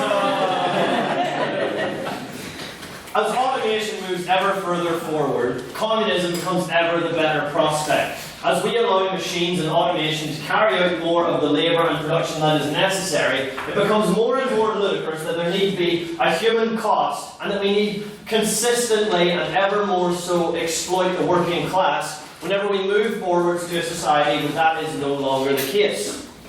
Thank you very much. Thank you very much, Mr. Donovan. Now, a question abstaining on the motion. So this is a question that can be directed equally to both sides, or just a general point on the motion. Mr. Mueller. Do either side want to comment on some of the possible information problems that might result from the central planning that would be necessary to nationalise large industries in the state? Thank you very much, Mr. Mueller. I'll ask the prop to respond first. Why? Because I'm whimsical. Who would like to take that? I just wanted to ask if either side wanted to comment on some of the information problems that might arise if states were to nationalise large industries, because they would have to introduce central planning, presumably. Clarify? Yes, okay, so who would like to take that? Better. Mr. Dublin again. There we go. A new world is not easily built. Rome wasn't built in a day, but we do not question how they planned their aqueducts. I recognise that it was the work of great people, forming a new world that worked for everyone, that these great ideas came from. When the people deposed the old way, they deposed the corruption, the social blasphemy that capitalism is. That is where the planning comes in. We only need to worry about it once the people are in place. Yes, there are issues, but at its fundamental level, every service that is carried out in a capitalistic way, in a way that exploits the worker and their labour, is not one that works for them. Every system, every service that becomes newly nationalised under a communist state works for the people. And that's why it's superior. Yes, there will be problems. There is obviously a great level of transition needed with what we're proposing. But with the end result, what that does for everyone living in it, that's what makes it worth it. Thank you very much, Mr. Dunn. Who from the op would care to respond? You know, actually, this is the one we do have to, so. Mr. O'Neill. With response to just life being better under communism, there's just infinite examples, or sorry, not infinite, just every single country that ever adopted it eventually collapsed. Every single peoples who ever were ruled, not make that clear, every single peoples that were ever underneath it wanted out, and the fall of the Berlin Wall and what ensued afterwards is just an absolute example of that. A quick one on automation. I know this isn't this debate, but 13% of jobs every year in the UK is lost to automation, but yet unemployment is said roughly the same. The same was said of the sewing mill in the Luddite times whenever the sewing machines were invented, and everyone said, but all of them lose their jobs. Jobs are created in other ways. And so, luxury, gay space, queer, communism, XXX, it's all great, but again, it's just like what the proposition I've proposed in it. This is just fantasy utopias, and we're the only ones I believe on this house that have actually provided any sort of economic like strategy or history and any realism to the debate, as much as the narrative debate and proposition. Thank you very much, Mr. O'Neill. We'll now take another round of questions. So, beginning again with the proposition. Who has any questions for the proposition? Ooh, yes, Ms. Carberry O'Neill. So if one of you guys runs the system and one of you guys starts getting corrupted and starts doing what all the other ones have done in the past, which one of you guys starts enforcing that you have to stop being bold? Here's what you do. So it looks like somebody in the provisional government is getting kind of corrupt. You shoot them and you bring in someone else. Succinct. I appreciate that. With the odd carrot from, you don't need to if you can. Mr. McDonald. Well, in the words of the proposition, you shoot them and you kill them, but what if you're shooting the wrong people and it's the people that are trying to defend this new government and to go against, to undo the government? What if it's them that are actually shooting the people that want to abolish this? So, there you go. An excellent question that, due to our format, cannot be answered. Moving on to the opposition. Does anybody have any questions for the opposition? I'm trying to remember who I called on last. I think I probably called on Miss Swill, that's what Mr. Doherty.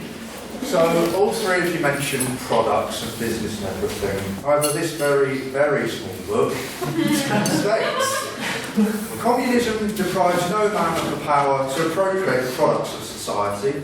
All that it does is to deprive him of the power to subjugate the labour of others by means of such appropriation.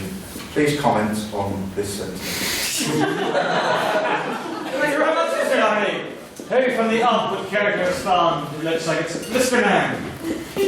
Well, I mean, of course it would say that, it's the Communist Manifesto. But, beside that, it very much does deprive, because it deprives the aspect of human competition, it deprives people of the aspect of striving, it deprives people of the aspect of making something better of themselves. It is a thoroughly horrible and deplorable system for that reason. Thank you, Mr. Nairn. Mr. This? Oh, wait. Who is starting first? Now we're going to start to argue, like, I'm not going to be shot. Come on, folks. This is why it doesn't work, guys. Come on, who will be taking this? Mr. Gowan. Right. The idea of competition needs to be put to rest as being a majority good thing. This is the competition which is causing droughts in half of India. This is the competition which leads to millions working in sweatshops.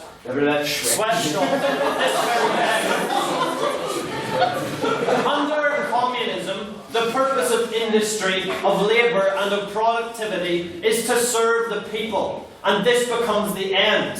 The point is that under capitalism, when you're producing, when there is labour, when there is productivity, the end result is always profit. This means that those who control the wealth, who control the labour, that they are going to do whatever they can to make as much profit as they can, which will always, always come at the expense of the labour and of the producer. Can you reread the sentence, please? So I can follow? Yeah. Point of talk, yeah. And fairness.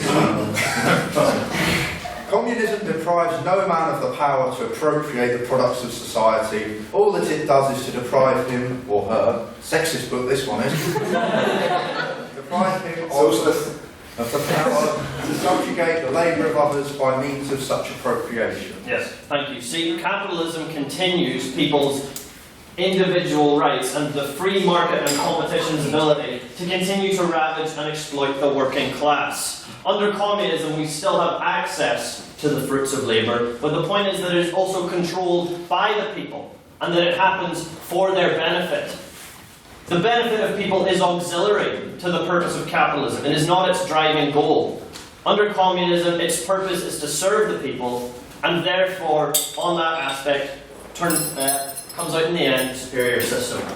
Thank you very much, Mr. Dolan. Are there any abstaining points on the motion? Yeah, I'll get it, Mr. Mayor.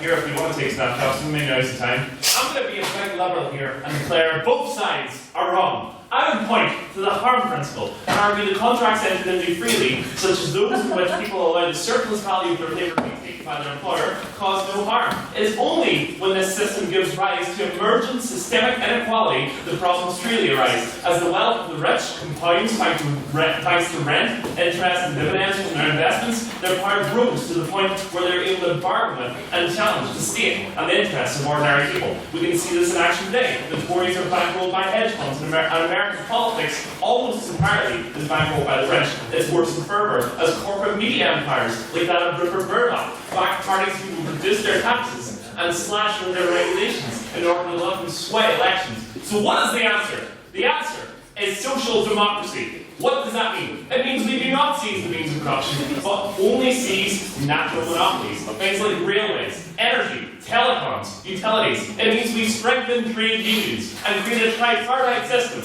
whereby business, labour and the state work together to negotiate and plan the economy. It means we tax the rich properly to ensure that everybody has their basic needs met and all forms of that are properly held.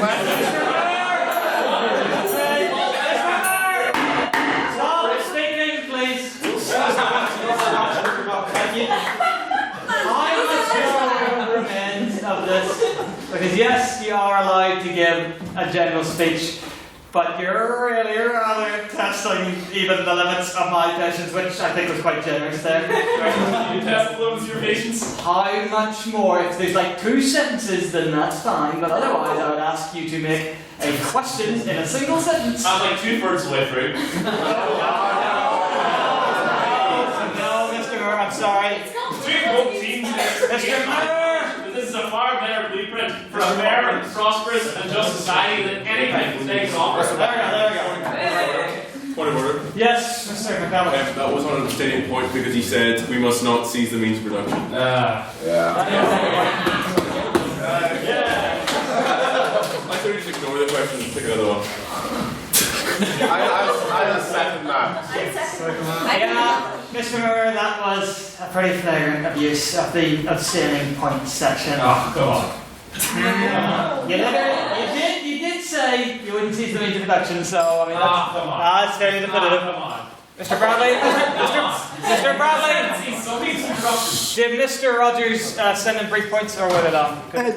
Well, they weren't brief at all. Right. And it was literally just to say that Finn had sent stuff, because I think if I didn't say that, he probably would have, I don't know, broken my legs. He would have seized the means of your production.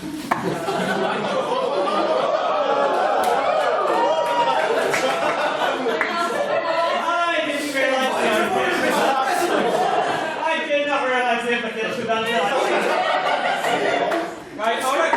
Mr. President. No, right. You stole my joke! Come on. He said, can anyone offer me, honest and air, a brief abstaining point? Mr. Patton. Given that these are opposition here, given these have talked about the fact that competition is natural, but given our evolution as a species and our prehistoric societal models of villages and other such structures, is it more natural for us to compete, or is it more natural for us to work together to achieve what is in all of our best interests? Thank you, Mr. Patton. I'll ask the author to respond. I'll also say everybody's getting tongue-tied tonight, so not me here, but who would like to respond? Mr. O'Neill? Or... Yes, Mr. O'Neill. It's just like all economics. Whenever it comes to like austerity, things like that, then how do I save money personally and my family? I don't spend it. It's not how society works. So I agree, yes, tribe against tribe, we work in the best interest. But it's also, capitalism encourages competition through multiple production of certain things and then competing through it to raise our standard of living. Just quickly, I just want to go on, as much as Mrs. Murr's point wasn't really on the same point, I agree with him. It's a utopia you talk about. And I'm not sitting here saying that capitalism is amazing. I look to something what is it, like the top 3% now own like 82% of the world's wealth. I agree, it's absolutely horrendous. But so far we still haven't developed a system that beats it or that raises basically the proletariat to a better standard. Like communism. Communism has clearly failed, and that's why I'm on this. I will admit that capitalism has a lot of failings. I have no doubt about that at all. But what we have seen from socialism, from communist culture, is that all it leads to is starvation, death and liberty, things such as that. And so, reluctantly, I have to stand on this side of the house because the alternative is worse than capitalism. And that's an unfortunate state of economics, but it's just where we have it. Yeah, here. Thank you, Mr. O'Neill. Who from the prop would like to respond? Ms. Brody. The thing is that their society has developed into what we call, I think it's called the same in English, like the social Darwinism, the competition. Who is better than anyone? So, for example, like when we're going to take a job, it's like the social Darwinism, the best is going to survive. Capitalism is something that keeps going to maintain that system, and it's not going to happen. Like when Kant said like that all the socialist countries are failing, it's not because of the it's not because of the socialism or the communism. It's because like they are countries who are like aparted from the world, and the world has another order, like another type of order that is capitalism. And that's why a lot of international relationships doesn't work. That's why we have a lot of starvation in, for example, in Cuba or in Venezuela, or which among other things. But for me, and I think that's a big part of the house. It's all about the competition, and it's something that it's not in our nature. It's something that is cultural. That's why it's social Darwinism. It's not something that is in your nature. It's something that it was created because of the society that we live in. Thank you very much. I think that'll just about do it for questions, unless anyone who hasn't spoken tonight has just a brief. No? Just want to give a chance now. Okay, well, thank you very much, everyone. If you did now, rustle up for your membership cards, whilst I said a few closing words. Thank you very much to our speakers for this evening. Remember, folks, that speakers specifically, there's a group photograph at the end, so don't be drifting away. I would like to remind people that if you have any interest in helping out with the skills camp, the IB, or the filibuster event, or anything else, please focus at the end. Also, next week is our This House would experiment with drugs debate. We are still looking for speakers. So I say again, if anybody is interested on speaking for either the prop or the op, please come and talk to myself, down Mr. Bryson. Otherwise, I do believe we shall now move to a vote. If everybody has just got their cards at the ready. Also, bear in mind that if if I am aware that you are a member, you can raise your hand, but if you raise your hand without a card, I won't count you unless I do know for a fact that you're a paid member. So, the motion this evening was this House would seize the means of production. This is a vote on speaker ability. If you believe that the proposition spoke best this evening, please raise your hand and say aye. Aye. Keep them up. 1, 2, 3, 4, 5, 6, 7, 8, 9, 10, 11, Mr. Secretary. I said 10 on the people this one. I'm pretty certain that was 11. All those who believe that the opposition spoke best this evening, please raise your hand and say nay. Nay. Keep them up, keep them up. 1, 2, 3, 4, 5, 6, 7, 8, 9, 10, 11, 12, 13, 14, Mr. Secretary. 14. And all those who believe that both sides spoke equally well, equally terribly, or wish to express no opinion on the matter whatsoever, please raise your hand and say it loud, say it proud, say meh! Meh! Keep them up, keep them up. 1, 2, 3, 4, 5, 6, 7, Mr. Secretary. 8, Mr. Secretary. Mr. Secretary, could you please read back the vote to me? It was 11 votes to the proposition, 14 to the opposition, and 8%. The opposition have it! The opposition have it! Good